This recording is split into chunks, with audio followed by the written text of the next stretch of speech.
नमस्कार दोस्तों, आप सभी के लिए। और दोस्तों, मुझे उम्मीद है आपकी पढ़ाई जो है अच्छी चल रही होगी, बेहतर चल रही होगी, बेस्ट चल रही होगी। और आप सभी को पता है दोस्तों, आपका एनटीपीसी का आंसर की आ चुका है। और आंसर की आने के बाद में दोस्तों, जो हमारे पास में आज डाटा है वो लगभग दोस्तों 3 लाख के समथिंग का डाटा है। और इस डाटा के आधार पर आज हम दोस्तों बेंगलोर और भोपाल, इन दो जोनों का कट ऑफ एनालिसिस यहाँ पर हम करने वाले हैं, रैंक मित्रा के डाटा के आधार पर। ठीक है। और यहाँ पर देखेंगे दोस्तों, आपकी जोन वाइज या फिर पोस्ट वाइज, कैटेगरी वाइज जो आपकी कट ऑफ है क्या रहने वाली है, यानी कंप्लीट एनालिसिस यहाँ पर हम करने वाले हैं आंसर के आने के बाद में।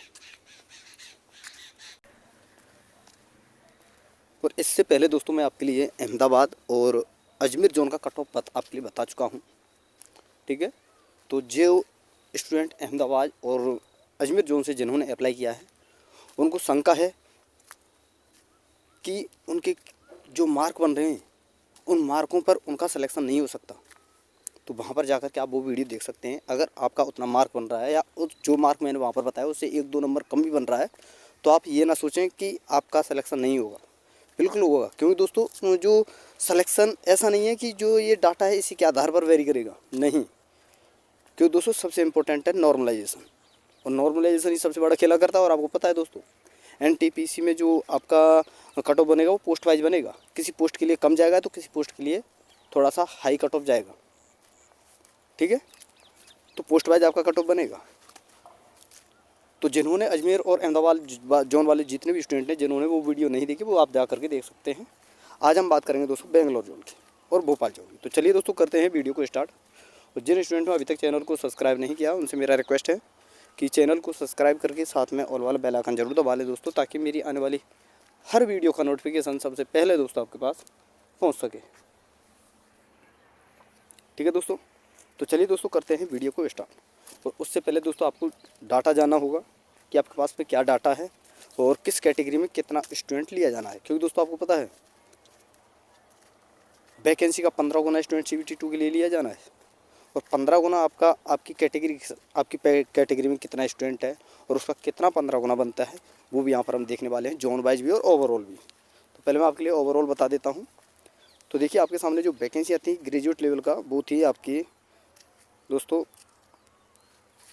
ये थी आपकी 5810 वैकेंसियाँ। अगर हम इन्हें कैटेगरी में बांटे हैं तो UR में 2321, SC में 922, ST में 457, OBC में 1508 और EWS में 602। और आपको पता है CBT 2 में जो सिलेक्शन होना है 15 गुना स्टूडेंटों का सिलेक्शन होना है। तो 2321 का 15 गुना अगर हम करते हैं तो 34,815 स्टूडेंटों का सिलेक्शन होना है UR कैटेगरी से, सभी जोन में।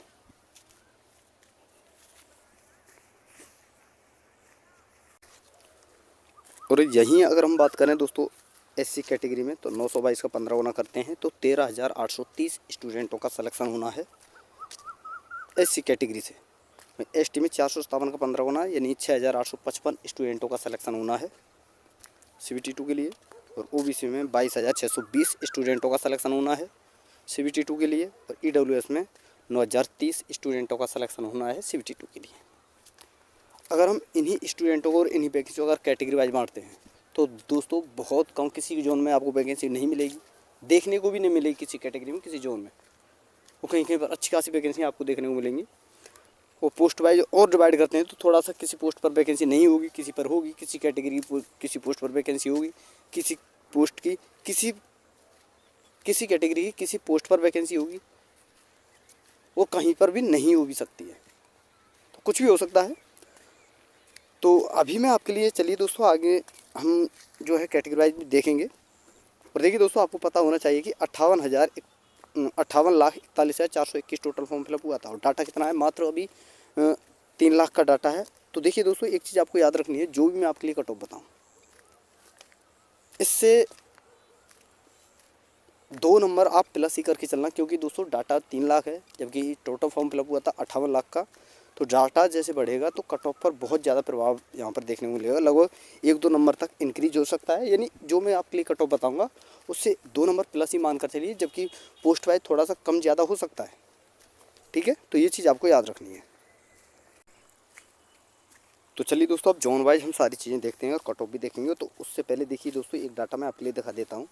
नॉर्मलाइजेशन मार्क के बारे में आपके लिए एक बार समझा देता हूँ। तो यहाँ पर देखिए दोस्तों, ये आपका शिफ्ट वाइज एवरेज मार्क यहाँ पर दिया हुआ है, क्योंकि आपका एग्ज़ाम जो हुआ था 24 शिफ्टों में हुआ था और सभी शिफ्टों का एवरेज मार्क यहाँ पर दिया हुआ है। अब नॉर्मलाइजेशन जो है दोस्तों, वो आपको आपकी शिफ्ट के हिसाब से मिलेगा। अगर आपकी इजी शिफ्ट है तो थोड़ा सा कम मिलेगा, और सबसे इजी शिफ्ट है तो मिल भी सकता है, नहीं भी, माइनस भी हो सकता है। हार्ड शिफ्ट है तो उसमें थोड़ा सा आपको ज़्यादा नंबर मिल सकता है, मॉडरेट में उससे थोड़ा सा कम। तो देखिए दोस्तों, यहाँ पर 24 शिफ्टों का एवरेज स्कोर यहाँ पर दिया हुआ है, आप देख सकते हैं। तो अगर हम बात करें सबसे हार्ड शिफ्ट की, तो 17/3/2026 की जो सेकंड शिफ्ट है, ये सबसे हार्ड शिफ्ट रही है, जिसका एवरेज मार्क है 51.52। वहीं मैं आप बात करूं दोस्तों सबसे इजी शिफ्ट की, 24/3/2026 की थर्ड शिफ्ट जो है वो सबसे इजी शिफ्ट मानी गई है, जिसका एवरेज मार्क है 62.25। अगर हम इन दोनों शिफ्टों का डिफरेंट निकालते हैं तो कहीं ना कहीं 11 नंबर के समथिंग आपका निकल कर आता है। यानी जिन स्टूडेंटों का एग्ज़ाम 17/3/2026 की सेकंड शिफ्ट में एग्ज़ाम हुआ, उनको इतना नंबर तो मिलना ही मिलना है, यानी 11 नंबर तो मिलेगा ही मिलेगा। बाकी आप अपनी शिफ्ट के हिसाब से अपना एवरेज मार्क निकाल सकते हैं। जो सबसे इजी शिफ्ट है उसमें से आप अपनी शिफ्ट का एवरेज मार्क घटा लीजिए, तो आपको पता चल जाएगा कितना एवरेज मार्क जो है नॉर्मलाइजेशन नंबर आपको मिलना है। ठीक है, तो इतना आपको समझ में आ गया। और ये आपका ओवरऑल डाटा है, यहाँ पर आप देख सकते हैं। ठीक है, तो ये ओवरऑल मैं कट ऑफ बताऊँ, इसका कोई मतलब नहीं होने वाला है, क्योंकि कट ऑफ बनेगा आपका आपके जोन के हिसाब से, आपकी कैटेगरी के हिसाब से, कि वहाँ पर कितना फॉर्म फिलअप हुआ है उस जोन में, उस कैटेगरी में कितना फॉर्म फिलअप हुआ है। ठीक है, तो चलिए दोस्तों एक बार मैं आपके लिए दिखा देता हूँ। हालांकि मैंने देखिए दोस्तों हर कैटेगरी का एनालिसिस कंप्लीट यहाँ पर किया है, लेकिन फिर भी मैं एक बार आपके लिए डाटा दिखा देता हूँ। तो बेंगलोर जोन में यहाँ पर आप देख सकते हैं, और ये भोपाल जोन, 2 जोन है हमारे पास सामने। तो यूआर की अगर मैं बात करूँ वैकेंसियों की बेंगलोर जोन से, तो यूआर में यहाँ 115 वैकेंसी है, एससी में 32, एसटी में 17, ओबीसी में 47, ईडब्ल्यूएस में 30। अगर इन्हीं का हम 15 गुना करते हैं तो यूआर में जो सीबीटी 2 के लिए सिलेक्शन होना है वो होना है 1725 स्टूडेंटों का, एससी में 480 स्टूडेंटों का, और एसटी में 255 स्टूडेंटों का, ओबीसी में 705 स्टूडेंटों का, और ईडब्ल्यूएस में 450 स्टूडेंटों का। वहीं भोपाल की अगर मैं बात करूँ तो यहाँ पर यूआर की 151 वैकेंसियाँ हैं, एससी की 60, एसटी की 27, ओबीसी की 106 और ईडब्ल्यूएस की 38। और सीबीटी 2 के लिए जो 15 गुना स्टूडेंटों का सिलेक्शन होना है वो यूआर में 2265 स्टूडेंटों का सिलेक्शन होना है, एससी में 900 स्टूडेंटों का, एसटी में 405, ओबीसी में 1590 स्टूडेंटों का सिलेक्शन होना है, और ईडब्ल्यूएस में 570 स्टूडेंटों का सिलेक्शन होना है। तो ये चीज़ आपको याद रखनी है। और इसी डाटा के आधार पर मैंने कंप्लीट एनालिसिस यहाँ पर किया है। जैसे कि आपका ये रहा बेंगलोर जोन का, यहाँ पर एनालिसिस किया है। ठीक है, और इसी प्रकार से दोस्तों मैंने यहाँ पर ये भोपाल जोन ये रहा आपका, जैसे कि आपका बेंगलोर जोन, एक मिनट दोस्तों, जैसा आपका ये बेंगलोर जोन है ये रहा, तो इसका एनालिसिस मैंने यहाँ पर इस डाटा के आधार पर किया है। ये आप देख सकते हैं बेंगलोर जोन का डाटा है। और इसी प्रकार से दोस्तों ये आपका भोपाल जोन है, तो इसका भी एनालिसिस मैंने भोपाल जोन के टोटल डाटा के आधार पर यहाँ पर किया है, और ये आप डाटा देख सकते हैं। जैसे कि दोस्तों मैं आपके लिए यही बता देता हूँ, जैसे कि बेंगलोर का थोड़ा सा आपको बता देता हूँ मैंने किस प्रकार से एनालिसिस किया है। तो बेंगलोर में जैसे कि मान लीजिए यूआर से 1725 स्टूडेंटों का सिलेक्शन होना है, तो 1725 हमारे कहाँ कंप्लीट होती है आप देख लीजिए, तो कहीं ना कहीं 66 से 68 के बीच में, यानी 67 आप मान लीजिए। लेकिन दोस्तों डाटा बढ़ेगा तो थोड़ा सा मैं आपको बता दूँ 67 के ऊपर ही आपकी कट ऑफ आपको देखने को मिलेगी, तो कहीं ना कहीं आप 68 मान सकते हैं, और 68 प्लस भी आपको देखने को मिल सकती है, लेकिन 68 से कम नहीं जाएगी, ये आप फिक्स मान लेना। तो इसी प्रकार से मैंने दोस्तों हर कैटेगरी का कट ऑफ एनालिसिस यहाँ पर किया, और जो कट ऑफ तैयार किया है वो यहाँ पर आप देख सकते हैं दोस्तों। ये रहा बेंगलोर जोन का, और ये रहा आपका भोपाल जोन का। तो बेंगलोर जोन का कट ऑफ आपके लिए मैं बता देता हूँ कि यूआर की जो कट ऑफ है वो 68 प्लस आपको देखने को मिल सकती है, एससी की 60 प्लस, एसटी की यहाँ पर 58 प्लस, ओबीसी की 64 प्लस, और ईडब्ल्यूएस की 62 प्लस। अब दोस्तों देखिए इतना मार्क तो आपका होना ही चाहिए। इसके अलावा सबसे बड़ा खेल करने वाला है नॉर्मलाइजेशन। अगर इससे कम मार्क है 1-2 नंबर, तो आप ये ना सोचें कि आपका सिलेक्शन नहीं होगा, पक्का होगा। क्योंकि दोस्तों नॉर्मलाइजेशन अगर आपका एग्ज़ाम मॉडरेट या हार्ड शिफ्ट में हुआ है तो वहाँ पर आपका मार्क बढ़ने का चांस है। अगर 1-2 नंबर कम है तो वहाँ पर मार्क बढ़ने का चांस है, तो आपका सिलेक्शन हो सकता है। और आपका पोस्ट वाइज जो है कट ऑफ बनेगा, तो किसी पोस्ट के लिए कम जाएगा तो किसी पोस्ट के लिए थोड़ा सा ज़्यादा कट ऑफ आपको देखने को मिलेगा।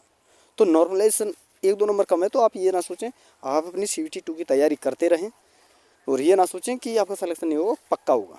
वहीं अगर मैं बात करूँ भोपाल जोन की, तो यहाँ पर भी देखिए दोस्तों, ये रहा आपका भोपाल जोन। यहाँ पर UR की 74+, SC की 63, ST की 57+, OBC की 71+ और EWS की 68+ कट ऑफ आपको देखने को मिल सकती है। अब देखिए दोस्तों, ये दोनों जोनों की कट ऑफ मैंने आपके लिए बताई। डाटा कम है तो +2 मानकर आप चलिए, ठीक है, +2 नंबर आप मानकर चल सकते हैं। जैसे कि 74 है तो 76। लेकिन अगर आपका 1-2 नंबर कम भी रह जाता है, मान लीजिए 74 ही रह जाता है जो मैंने यहाँ पर कट ऑफ बता रखी है, या फिर इससे 72 भी रह जाता है, जैसे कि यहाँ पर UR में 74 है तो 72 रह जाता है, तो कोई दिक्कत की बात नहीं है। फिर बोल रहा हूँ, अगर आपका एग्ज़ाम जो है हार्ड शिफ्ट में हुआ है या मॉडरेट शिफ्ट में हुआ है, तो वहाँ पर मार्क बढ़ने का अच्छा खासा चांस है। और फिर मैं आपके लिए बता दूँ दोस्तों कि हार्ड शिफ्ट में आपने अभी आपके लिए मैंने बताया कि हार्ड शिफ्ट में लगभग 10+ नंबर नॉर्मलाइजेशन मिलेगा। और वहीं मॉडरेट शिफ्ट की बात करूँ तो दोस्तों देखिए, मैं आपको बता दूँ 5 से 8 नंबर तक का नॉर्मलाइजेशन आपको हो सकता है, ठीक है। 5 से लेकर के 8 नंबर तक का नॉर्मलाइजेशन आपको मिल सकता है। तो ये ना सोचे कि 1-2 नंबर कम है तो आपका सिलेक्शन नहीं होगा, पक्का होगा। तो जितनी मैंने ये कट ऑफ बताई है बेंगलोर और भोपाल जोन की, अगर आप इस कट ऑफ से सेटिस्फाई हो तो प्लीज़ दोस्तों आपसे रिक्वेस्ट है कि चैनल को सब्सक्राइब करके साथ में ऑल वाला बेल आइकन जरूर दबा लें, ताकि दोस्तों मेरी आने वाली हर वीडियो का नोटिफिकेशन आपके पास पहुंच सके, ठीक है। और वीडियो को अभी तक आपने लाइक नहीं किया तो प्लीज़ दोस्तों आपसे रिक्वेस्ट है वीडियो को लाइक ज़रूर कर दें और शेयर कर दें। और आपको पता है दोस्तों, हमारे इस चैनल पर आपको पता है दोस्तों, रेलवे से रिलेटेड हर इन्फॉर्मेशन आपके पास आपको प्राप्त की जाती है या आपको पहुंचाई जाती है। तो चैनल को सब्सक्राइब अवश्य कर लें, ठीक है। तो बाकी दोस्तों देखिए, आगे 2 जोन की अगली वीडियो में फिर आपके लिए लेकर आने वाला हूँ, जिसमें आपका बिलासपुर, एक आपका बिलासपुर होगा और एक है आपका भुवनेश्वर। इन 2 जोनों का टॉपिक आपके लिए आगे लेकर आने वाला हूँ। तो तब तक के लिए दोस्तों आप इंतज़ार करें, ठीक है दोस्तों।